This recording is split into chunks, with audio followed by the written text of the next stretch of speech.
ጤና ይስጥልን የተወደዳችሁና የተከበራችሁ የምቹ ሚዲያ ተከታታዮቻችን በያላችሁበት እንደምቆይታችኋል። እንግዲህ በዛሬው መረጃችን ለመልሶ ልማት ያለምትክ ቦታና ካሳ ቤታቸው የፈረሰባቸው የአዲስ አበባ ነዋሪዎች አቤቱታ ምን ይላል የሚለውን ነው እናስቃያችሁ የወደድ ነው። በዚህም ውስጥ ደግሞ በመጦሪያዊ ዘመኔ ባዶዬን ቀረው የሚል ርዕስም ሰጥቶታል ቢቢሲ እንዳጋራው። ፒያሳ አካባቢ ካለፉት ጥቂት ዓመታት ወዲህ በአዲስ አበባ ለተለያዩ የልማት ስራዎች በሚል መኖሪያ ቤቶችና ተቋማት በጅምላ እየፈረሱ ነው። በተለይም ለጫካ ፕሮጀክት፣ ለኮሪደር ልማትና መልሶ ማልማት ለተሰኙ ወቅታዊ የመንግስት ትኩረቶች በ10 ሺዎች የሚቆጠሩ ቤቶች ፈርሰዋል። ነባር የመኖሪያ አካባቢዎች ፈርሰው በሌሎች ግንባታዎች ተተክተዋል ወይም በሂደት ላይ ናቸው። በዚህ መካከል ቤታቸው ለፈረሰባቸው የከተማይቱ ነዋሪዎች ካሳና ምትክ ቦታ እየተሰጣቸው እንዳሉ ሁሉ ያለምትክ ሜዳ ላይ ስለመውደቃቸውም የሚናገሩበትም በርካታ ናቸው። ከነዚህ የአዲስ አበባ ነዋሪዎች መካከል በመቶዎቹ የሚቆጠሩ የቦሌ ክፍለ ከተማ ወረዳ 13 ልዩ ስሙ ሰላም አምባ ሰፈር ነዋሪዎችም ይገኙበታል።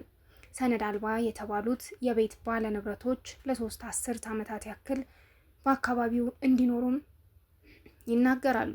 በእነዚህ ዓመታት ቤተሰብ መስርተው የተረጋጋ ኑሮ ሲመሩ እንደነበርም በመጥቀስ የአፈር ግብርን ጨምሮ ሌሎች የነዋሪነት ግዴታቸውንና የልማት ስራዎችን ሲደግፉ መቆየታቸውን ማስረጃን ያቀርባሉ። በተለምዶ የጨረቃ ቤት ለሚባሉት ቤቶች መንግስት ባለፉት ዓመታት የይዞታ ማረጋገጫ እንደሚሰጣቸው ቃል መግባቱን የሚገልጹት ከ450 በላይ የሆኑት ነዋሪዎች ከአካባቢው የኮሪደር ልማት ከ200 እስከ 300 ሜትር ርቀት ላይ የሚገኙ ቤቶችን ጨምሮ በመልሶ ልማት እንደፈረሰባቸው ለቢቢሲ ተናግረዋል። ነዋሪዎቹ ቤት ከማከራየትም ቤተሰብ ያስተዳድሩ እንደነበረም ጠቁመው እድራቸውን ጨምሮ ሌሎች ማህበራዊ አገልግሎታቸውንም መበተናቸውንም ነው የተናገሩት። ጭካኔ የተሞላበት ሲሉ ቤት አልባ ያደረጋቸውን እርምጃ የሚገልጹት ነዋሪዎች ህይወታቸው መመሰቃቀሉንና ሜዳ ላይ መውደቃቸውን በመጥቀስ ባይተዋር ሆነናል ይላሉ። ከነዚህ ነዋሪዎች መሃል 2 ሰዎች ታሪካቸውን በአንደበታቸው እንዲህ ያጋራሉ፣ ፍትህም ይጠይቃሉ። አገር አለይ ብዬ ወርቅነሽ አለሙ ለተሻለ ኑሮ ወደ አረብ ሀገር ተሰደው ከተመለሱ ኢትዮጵያውያን መካከል ነኝ። 11 ዓመት አረብ ሀገር ለፍቻለሁ። ይበቃኛል አገሬ ልግባ ብዬ ወስኜ ወደ ሀገሬ ተመለስኩ። ገንዘብ ስለነበረኝ የአንገት መግቢያ ቤት መግዛት ፈለግኩ። ለልጆችሽ ማሳደጊያ ይሆንሻል ብለው በ2015 ዓ.ም በአዲስ አበባ ገርጂ ሰላም አምባ ሰፈር ያለኝን ጥሪት አሟጥጬ ቤት ገዛው። ቤቱ ተጨማሪ 3 ክፍሎች ወይም ሰርቪስም አለው። ስገዛው ካርታ እንደሌለው አውቃለሁ፣ ነገር ግን ይጸድቃል አሉኝ እና እኔም አመንኳቸው። ከመንግስት ቃል ተገብቶላቸው ለምን አላምናቸው? ሰርቪሱን በመከራየት የገቢ ምንጭ አግኝቼ ልጆቼን ማሳደግ ጀመርኩ። ቤት በማከራየት በወር 9,000 ብር ገቢ አገኛለሁ። ከዚህ በተጨማሪም በጽዳት ስራ በማገኘው ገቢ የ5 እና የ7 ዓመት ልጆቼን አሳድጋለሁ። ህይወት እንዲህ እያልኩኝ እየገፋው ያለው በዚህ ዓመት ህይወቴ የገለባበጠ ሁኔታ ተከሰተ። አረብ ሀገር የለፋሁበት የላቤ ውጤት ቤቴ እንደፈረሰ ጥቅምት 2017 ዓ.ም መርዶ ተረዳው። ቅዳሜ 10 ሰዓት መጥተው ሰኞ የሚያፈርስ ግብረ ኃይል እንደሚመጣ ረዱኝ። ነገውኑ ንብረታችሁን አንሱ ተባል። እኔም ጨምሮ አንዳንድ ሰዎች አንወጣም አልን። የት እንወደቅ ብለን ዞር ሊመጣ ነው ሊፈርስ ነው ተነሱ ተባል።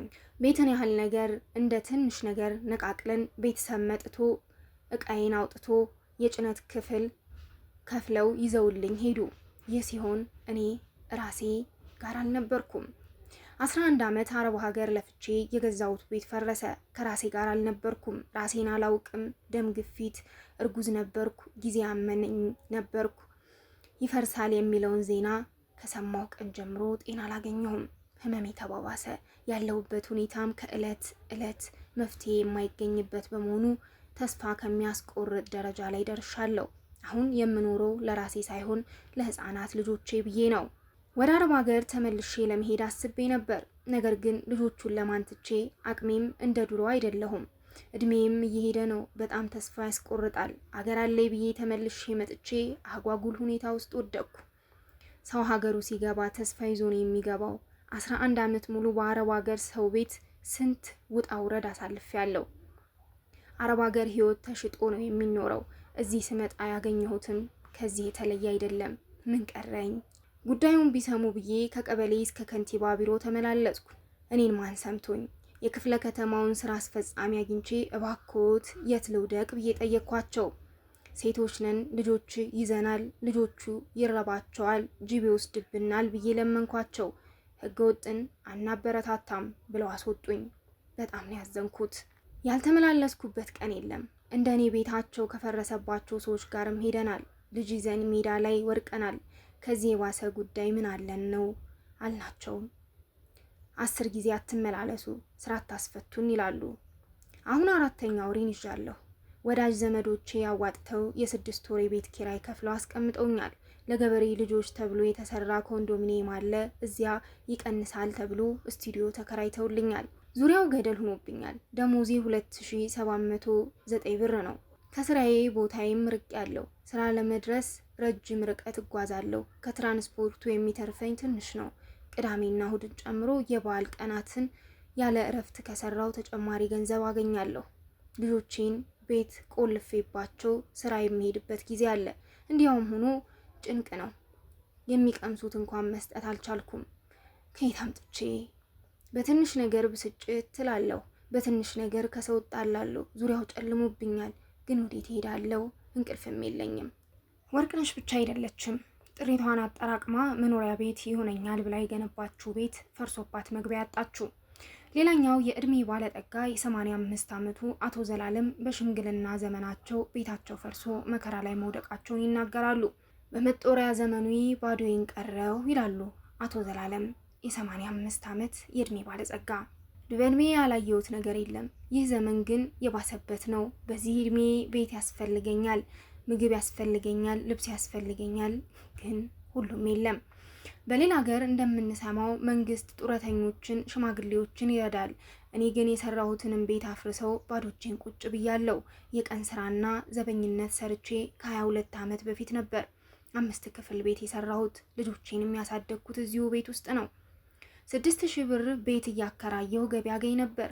ከ2011 ዓ.ም ወዲህ በዋናነት በዚህ ገቢ ነበር የምተዳደረው። በአካባቢዬ በመንግስት የተጠየቅናቸውን መዋጮዎች ሁሉ አዋጥቻለሁ። ለአባይ ግድብ ዘንድ ገንዘብ ከፍያለሁ። አምቡላንስ ግዙ ተብለን አዋጥቻለሁ። አካባቢያችሁን ጠብቁ፣ የሰላም ሰራዊት ሰልጥኑ ሲሉ ሰልጥኜ አገልግያለሁ። ኮንዶሚኒየም ምዝገባ ሲጀመር የጨረቃ ቤት ያላችሁ አንዱን ምረጡ ሲሉኝ ተመዝግቤበት ነው። እኔ ኮንዶሚኒየም ቤት ከምኖር በሰራሁት ቤት እስከ ፍጻሜ ይኖራለሁ ብዬ ተውኩት። ቤታችን እንደሚፈርስ ከ3 ወረዳዎች ጋር ሰብስበው እኛ ህገ ወጦች ነን ብላችሁ ፈርሙ አሉ። እኛም አይሆንም አልናቸው። በድጋሚ ብንሰበሰብም አልተስማማንም። ህዝቡ ተንጫጫ። ለምን ይፈርስብናል? እኛ ልማቱን አንቃወምም፣ ከፈረሰም ለአንገታችን መግቢያ ምትክ ይሰጠን ስንላቸው ጥለውን ሄዱ። አንድ ቀን መጥተው ይፈርሳል፣ ተከራይ ይውጣ አሉን። የኔ ተከራዮች እርስዎ ከወጡ ነው የምንወጣው፣ ጥለኖት አንወጣም አሉኝ። በግድ አስወጣቸው። እኔንም በ3ኛው ቀን መጥተው አፍርስ አሉኝ። ህዳር 30 ቆርቆሮውንና በሩን ነቅዬ ወጣው። 158 ሰዎችን አባል ያደረገ ትልቅ እድር ነበረን። ሁሉም ሰው ተበተነ። ድንኳን ተሸጠ፣ ወንበር ተሸጠ፣ ብረት ድስት ተሸጠ። የሽያጩን ገንዘብ ተከፋፈል ነው። 5500 ብር ደረሰኝ። እሷንና የቆርቆሮውን ብር ይዤ ወጣሁ። የእድሜን ሲሶ የኖርኩበት ቤት ግድግዳ ብቻ ሆኖ ቀረ። እንጨቱም ጥየው እቃዬን ጭኜ ቤቴን ወደ ኋላ እያየው ለቀኩ። እዚያ የማውቀው ሰፈር ለመኖር ኪራይ 7000 እና 8000 ብር ነው። ውድ ሆነብኝ። ዓለም ባንክ የሚባል አካባቢ ኪራይ ይቀንሳል ተብዬ 4000 ብር ቤት ተከራይቻለሁ። ምትክ ቦታ ወይም ካሳ እንዲሰጠኝ ያልሄድንበት የመንግስት ተቋም የለም። ተመላለስን፣ መፍትሄ አጣን፣ ሜዳ ላይ ወርቀን ቀረን። የመጨረሻው ልጄ 12ኛ ክፍል ጨርሷል። ይህ ባይሆን ኖሮ ኮሌጅ እየከፈልኩ በደንብ አስተምረው ነበር። አሁን ስራ ፍለጋ ሲዞር ይውላል። ምንም ማድረግ አልችልም። ባለቤቴ በሽምግልና እድሜዋ ድንች ደጅ ላይ ትሸጣለች። ለሽምብራ ያህል አይጠፋም። እግዚአብሔር ይመስገን። እኔም ቋጥሮ ባገኝ እስከማለው እያልኩ ወደዚያ ወደዚህ ላለሁ። የሚያውቁት አንዳንዶች 10ም 20 ብር ይሰጡኛል። አሮጌ ሶፋ አለኝ። አሁን እሱን ልሸጠው ነው። ተቀምጦ ምን ያደርግልኛል? 2000 እንኳን ቢያወጣልኝ። ይሉናል የ85 አዛውንቱ። የተወደዳችሁና የተከበራችሁ የምቹ ሚዲያ ተከታታዮቻችን ለዕለቱ ተሰሙት የወደድነው መረጃ ይህንን ይመስል ነበር። ቀጣይ በሌላ መረጃ እስከምንገናኝ ድረስ ቸር ቆዩ። ሰብስክራይብ፣ ላይክ፣ ኮሜንት፣ ሼር ማድረግ እንዳትረሱ እያልኩኝ እኔ ከወዲሁ ተሰናበቱ። ሰላም በያለንበት ለሁላችን።